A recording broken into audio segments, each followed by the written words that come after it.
os decía, en nuestro programa de peregrinación, hoy hubiera sido estupendo, nuestro último día, haber terminado celebrando la Santa Misa junto al sepulcro del Señor. Siendo tantos, no hemos podido hacerlo. En aquella pequeña capilla hemos estado, creo que todos, pero rezando. No hemos podido entrar todos a celebrar la Santa Misa. Y afortunadamente podemos hacerlo aquí. Anoche estuvimos aquí acompañando a Jesús con una hora de oración y disfrutando, la verdad, de estar con el Señor y de estar en este sitio privilegiado.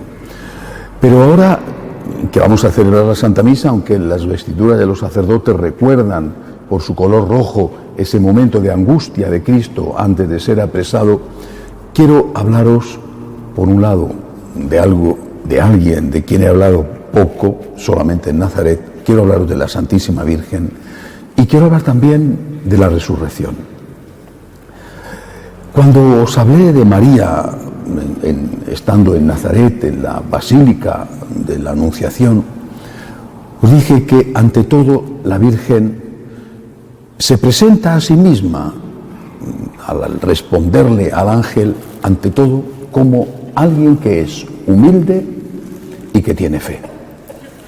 Aquí está la esclava, hágase en mí según tu palabra. Yo tengo fe, yo confío, me pongo en manos de Dios. Antes había preguntado por el modo en que iba a ser eso, porque el fin no justifica los medios. Por muy bueno que fuera el fin, ser la madre del Mesías, el camino a seguir para conseguir eso, si era malo, era señal de que ese camino no era de Dios. María es la creyente humilde, porque es humilde, se fijó en ella el Señor, lo dice San Luis María Grignon de Montfort. Dios se fijó en la Virgen por su pureza, pero se encarnó por su humildad. Es la creyente humilde. Esta característica de la Virgen marca toda su existencia. La Inmaculada no conoció pecado, no solo fue preservada del pecado, no solo nació santa, sino que se hizo también santa, siguió siendo santa, manteniéndose lejos de todo pecado. Y el primer pecado, el pecado de Satanás, fue la soberbia y la desobediencia. Esos fueron también los pecados de Adán y Eva. María pisa la cabeza de la serpiente con la humildad, con la obediencia, fundamentalmente, y con la confianza en Dios. Se pone en manos de Dios, y se pone en manos de Dios, lo vemos en los evangelios, en esos primeros años de la vida del Señor. Belén, con todo ocupado, teniendo que dar a luz en una cueva muy sucia y muy miserable. La huida a Egipto, con la angustia y el miedo de que les pudieran atrapar en el camino los soldados de Herodes. Pero luego entra en una etapa dulce, muy dulce para la Virgen, discreta, en una etapa de silencio para toda la Sagrada Familia, donde ella está con su marido y está con su hijo, viendo crecer a su hijo. Hay algún punto en ese camino de sorpresa, como cuando el adolescente Jesús se pierde en el templo y es encontrado 2 días después por su familia, pero fue una etapa dulce de la Virgen. Estaba con su hijo, viéndole crecer, educándole, cuidándole. En esa etapa murió su esposo, su querido esposo. Mantuvieron la virginidad, la castidad ambos, pero eso no significa que no se quisieran y no se quisieran mucho. Bueno, confiando en Dios, entregó el alma de su marido, de San José, al Señor, confiando en Dios, y seguramente ya en ese momento bien aleccionada sobre la resurrección por parte de Jesús. Así pasaron 30 años de su vida y de repente las cosas se tuercen, o por lo menos desde el punto de vista humano las cosas se tuercen. La Virgen en Caná pone a Jesús en el disparadero de la cruz, le da la hora. Si tenemos 3 años, son 3 años a descontar desde este momento.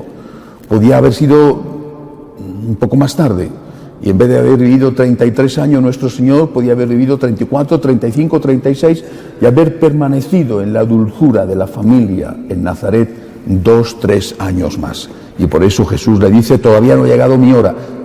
Era la hora de hacerse público. ¿Quién era Él? Era la hora de la cruz, porque era el tiempo ya de descuento. Pero María lo hace por amor a nosotros y confía en el poder de Dios y confía, por supuesto, en el poder de su Hijo, que ella sabe que es Dios. Pasa la vida pública y María está siempre en un segundo plano, con una gran discreción. Aparece en algún momento citada en los evangelios, por ejemplo, en un momento de tensión, cuando algunos parientes de Jesús acuden a decirle que por favor deje ya de hacer eso, porque está llamando demasiado la atención. Y en aquella época, cuando había una represalia contra una persona, la represalia caía sobre toda la familia y aquellos parientes tenían miedo a que no solamente mataran a Jesús, sino que también a ellos, por ser familiares cercanos, les tocara la persecución. María está allí para mediar, para interceder, para intentar evitar el choque familiar, como cualquier mamá. Nos deja el Señor una respuesta bellísima a aquella interpelación. Ahí están tu madre y tus hermanos, tu madre y tus parientes. ¿Quiénes son mi madre y mis hermanos? Los que escuchan la voluntad de Dios y la cumplen. Esos son mi padre, mi madre, mis hermanos. Escuchar la voluntad de Dios como María y cumplirla. Y luego llega ya rápidamente el momento de la cruz, el momento cumbre, el momento para el cual ella se ha estado preparando. Y no solo ha existido para el momento de la encarnación, sino que ha existido para eso, poder dar a luz a Jesús, poder cuidar a Jesús y para el final, estar al pie de la cruz. María al pie de la cruz es siempre algo que impresiona. Si meditamos en Jesús hecho un guiñapo humano, auténtico varón de dolores, una llaga viva, sufriendo de una manera bestial, tenemos que compadecernos de la madre que al pie de la cruz ve cómo muere su hijo. ¿De qué manera? Si ya la muerte de un hijo para una mamá es siempre espantoso, pues ver a su hijo torturado, sufriendo físicamente de esa forma, tuvo que ser aquello que le había predicho Simeón: a ti una espada de dolor te atravesará el alma. No digamos cuando oye a Jesús decir Elí, Elí, lema sabactani, Dios mío, ¿por qué me has abandonado? Ella entiende más que nadie el desgarro, entiende más que nadie el sufrimiento moral junto al sufrimiento físico de su hijo. Era su hora. ¿Qué tenía que hacer? ¿Qué iba a hacer? Si todos, la creación entera, dirá San Pablo, había estado pendiente de sus labios cuando se le aparece el ángel Gabriel y le dice: alégrate María, ahora la creación entera también estaba expectante y pendiente de Jesús. ¿Qué iba a hacer después de decir Dios mío, ¿por qué me has abandonado? Y pendiente de María. ¿Qué iba a decir ella en ese momento terrible para una madre? ¿Qué iba a decir ella? Lo humano hubiera sido protestar, preguntar, renegar, acusar. Porque si ya había tenido motivos de sorpresa y causas para preguntas en Belén al estar llenas todas las posadas y tener que dar a luz en aquella cueva de ovejas, aquello era muchísimo peor. Había recibido la promesa de que su hijo sería el Mesías. Había nacido en una cueva y ahora moría como un malhechor, como un bandido, en medio de unos sufrimientos horribles. Repito, desde un punto de vista humano, ella podía haber preguntado: Dios mío, ¿por qué? ¿Por qué le has abandonado? O incluso, ¿por qué me has engañado? ¿Dónde está el Mesías? ¿Cómo es posible que, si Él es el Mesías, esté terminando de esta manera? Aquellas voces de los sayones de los fariseos que estaban alrededor de Jesús diciéndole: si eres el Hijo de Dios, bájate de aquí y creeremos en ti, también las estaba escuchando ella. Y también le hacían mella a ella, como le estaban haciendo mella a Jesús. Eran una tentación para ella. Si Jesús sufrió allí su última tentación, también la Virgen. ¿Cómo iba a responder María? ¿Cómo respondió María? Silencio, silencio. Así respondió María, silencio. O sea, fe, confianza. No entiendo, pero soy la esclava del Señor. A mí no me tienen que dar explicaciones. No entiendo, acepto. Y de esa manera ella se convirtió en corredentora. De esa forma ella cargó en sus espaldas y en su inmaculado corazón con una parte, no sabemos cuánta, pero con una parte del sufrimiento de su hijo. De esa manera ella sostuvo a su hijo. ¿Os imagináis lo que hubiera sido para Jesús estar allí moribundo en un grito de dolor y haber visto a su madre desesperarse, tirarse de los cabellos, llorar, gritar a Dios, preguntarle por qué o incluso llegar a blasfemar? Eso es lo que estaba esperando el demonio. Darle a Jesús en ese momento de debilidad extrema, cuando él está preguntando, Dios mío, ¿por qué me has abandonado?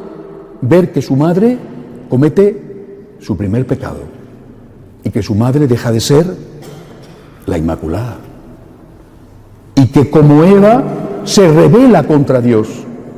No solo pregunta, sino que rechaza.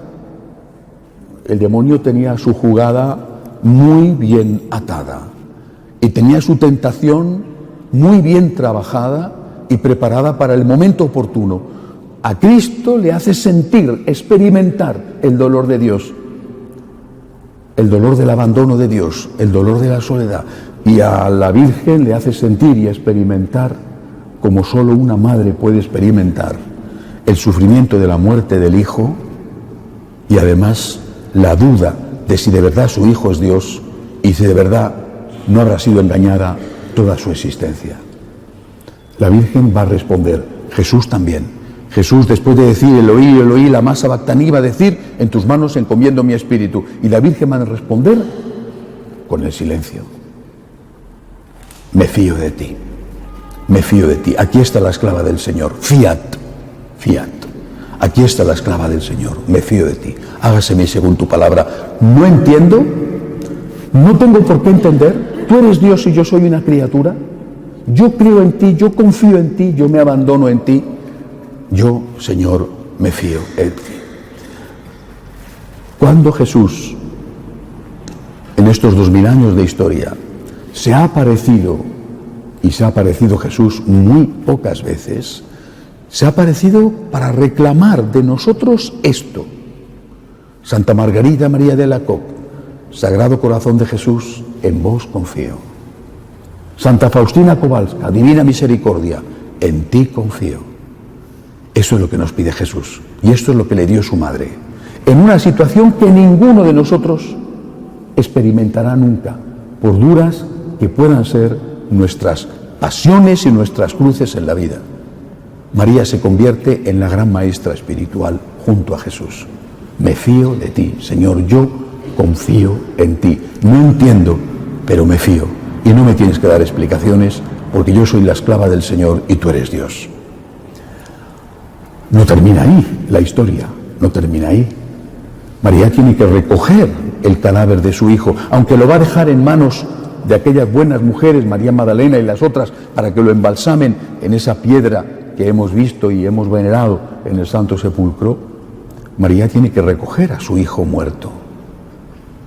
Lo expresa de una manera espectacular Miguel Ángel, el escultor, que de una forma con anacronismo, sin embargo lo expresa teológicamente de una forma perfecta, porque la piedad de Miguel Ángel resulta que la mamá es más joven que el hijo que está muerto y que ella sostiene sobre sus rodillas. ¿Por qué ha querido hacer eso Miguel Ángel? No porque fuera un mal escultor, sino porque el amor de una madre nunca envejece. María es siempre la madre joven para la cual su hijo es un niño, aunque el hijo tenga ya muchos años y ella unos cuantos más que él.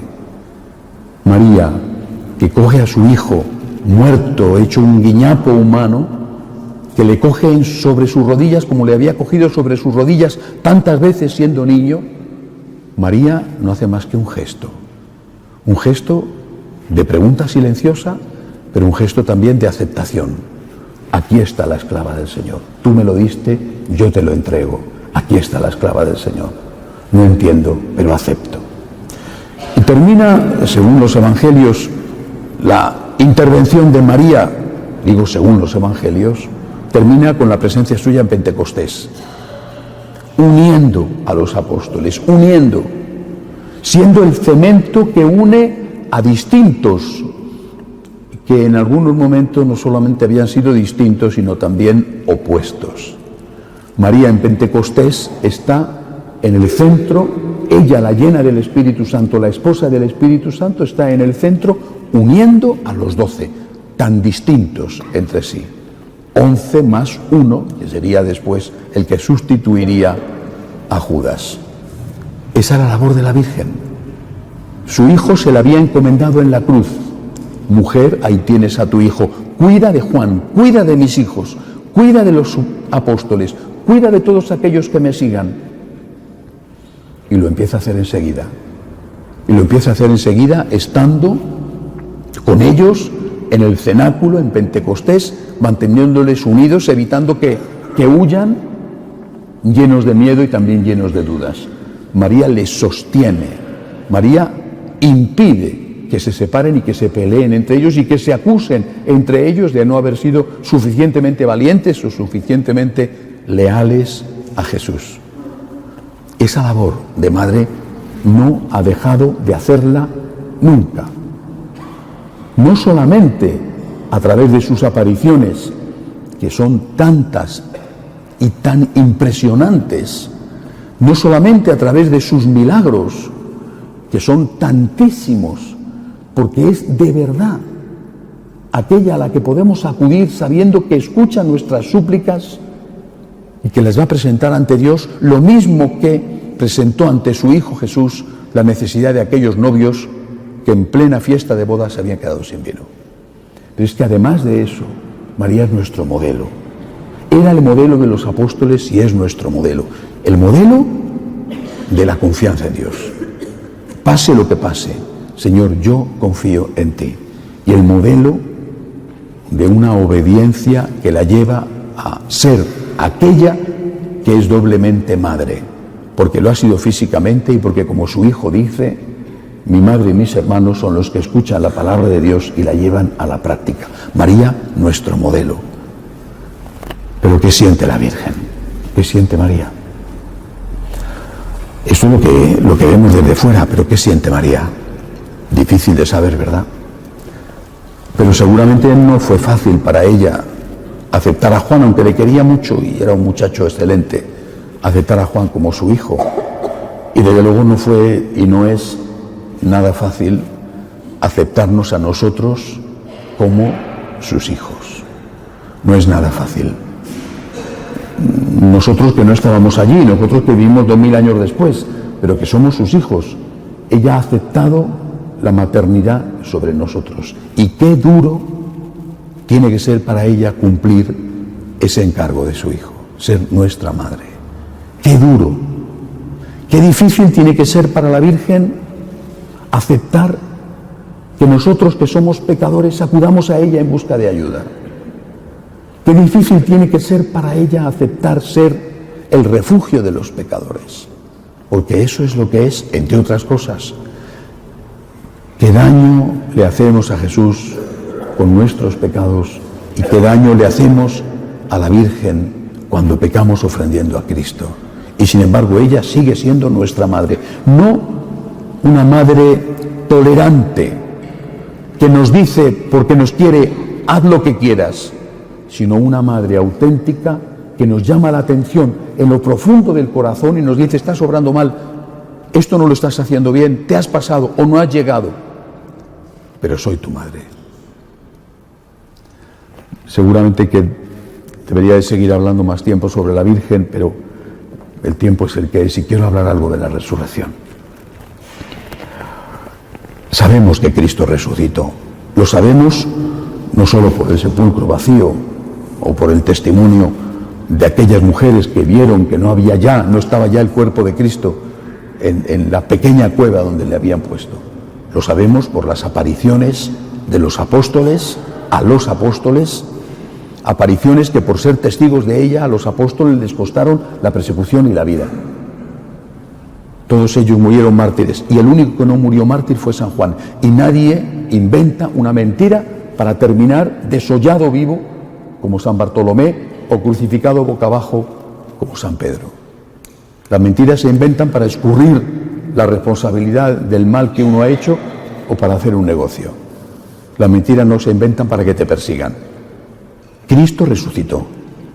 San Pablo lo dice con toda claridad, y eso que él no ha sido testigo directo de aquella resurrección, pero ha experimentado al resucitado en aquella aparición, mejor dicho, en aquella audición que tuvo en el camino de Damasco. Si Cristo no ha resucitado, somos los más desdichados de los hombres, pero Cristo ha resucitado. Hay vida eterna. Os decía esta mañana, me duele ver cómo los católicos se comportan ante el sufrimiento como si no tuvieran fe, ante el éxito como si no tuvieran fe, ante la muerte como si no tuvieran fe. Claro que el desgarro es inevitable cuando muere un ser querido. También San Agustín, cuando murió su mamá, Santa Mónica, les dijo a sus compañeros, les dijo, sé que está viva,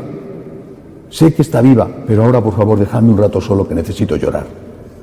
Lógico, la marcha de una persona que amas te hace sufrir, pero San Pablo escribe a los tesalonicenses, no quiero que ignoréis la suerte de los difuntos para que no os aflijáis como los hombres sin esperanza.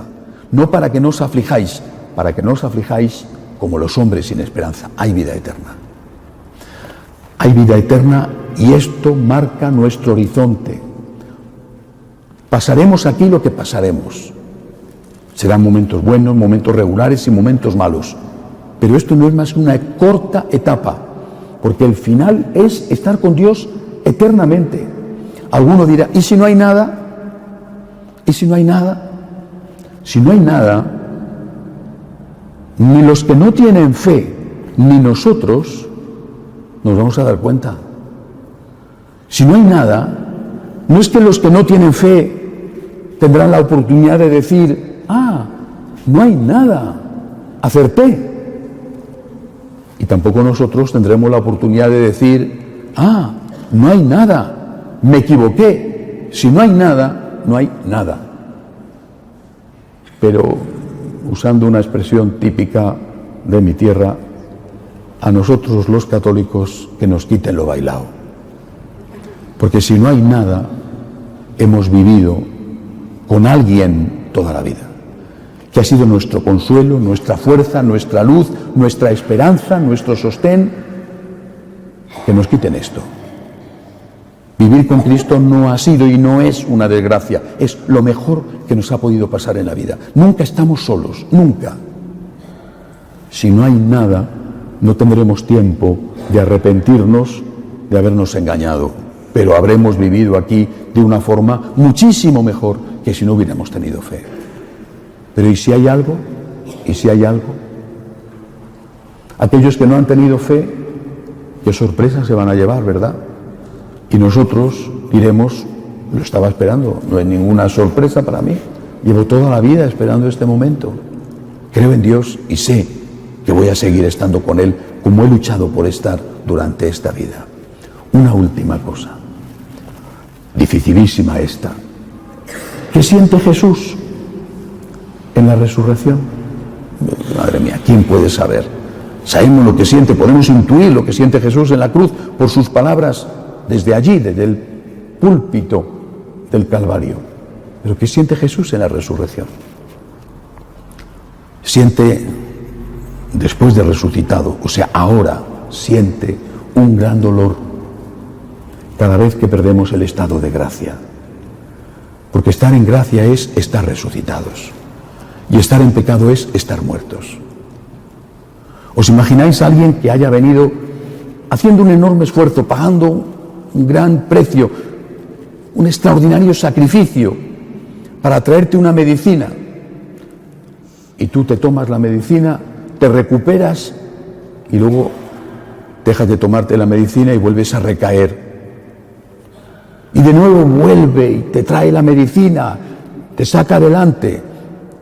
Y de nuevo dejas de tomarte la medicina o dejas de seguir los consejos del médico y vuelves a recaer.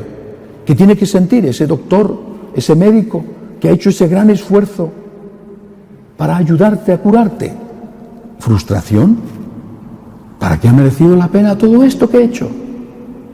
¿Para qué ha servido? ¿Frustración? Bueno, pues creo que esto es lo que siente Jesús cada vez que nosotros estamos en pecado mortal y por lo tanto nosotros volvemos a la situación de pecado y renunciamos a la gracia voluntariamente, renunciamos a esa gracia, renunciamos a la redención que Cristo nos ha regalado. ¿Qué tenemos que hacer? Lo que dice la Iglesia: si cometes un pecado, inmediatamente arrepiéntete, pero no solo por temor al infierno, sino también, en primer lugar, porque has hecho daño a Jesús, has hecho inútil el sacrificio de Cristo, porque has rechazado el regalo de la redención que Él te da.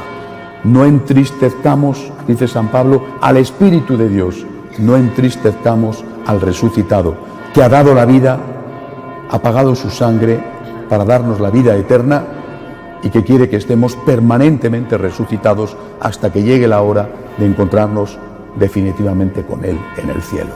Que así sea.